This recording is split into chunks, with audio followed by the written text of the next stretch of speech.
বাহ্যিকতার চাইতে বেশি গুরুত্বপূর্ণ হচ্ছে নামাজের আধ্যাত্মিকতা, নামাজের হার্ট, মানে মারেফত, ইহসান, খুশু, এগুলো বেশি ইম্পর্টেন্ট। নামাজে মনোযোগ ঠিক থাকছে কিনা খেয়াল রাখতে হবে। মনোযোগ বাড়ানোর বুদ্ধি কি, কয়েকটা টিপস বলে দেই। মনোযোগ বাড়ানোর বুদ্ধি হচ্ছে নামাজে যা বলছি মুখ দিয়ে এগুলোর আরবির অর্থগুলো আপনার জানতে হবে। যদি আপনি অর্থটা জানেন দেখবেন আপনার মনোযোগ অনেক বেড়ে গেছে ইনশাআল্লাহ। অর্থ না জানলে আপনি দাঁড়িয়ে থাকবেন, হাই তুলবেন, হাই, হুজুর তেলাওয়াত করছে আপনি হাই তুলবেন, কারণ অর্থ আপনি বোঝেন না।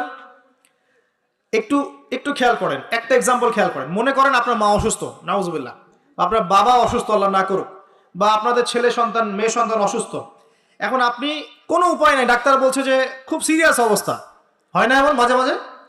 আচ্ছা, এখন আপনি সেজদায় পড়ে গেলেন, হাত তুললেন, তুলে আল্লাহকে বলছেন, আল্লাহ আমার বাবা অসুস্থ, আমার মা অসুস্থ, আমার ছেলে বা মেয়েটা অসুস্থ, আল্লাহ তুমি তাকে শেফা দান করো। এই কথাটা বলার সময় আপনার চোখ দিয়ে পানি ঝরে না?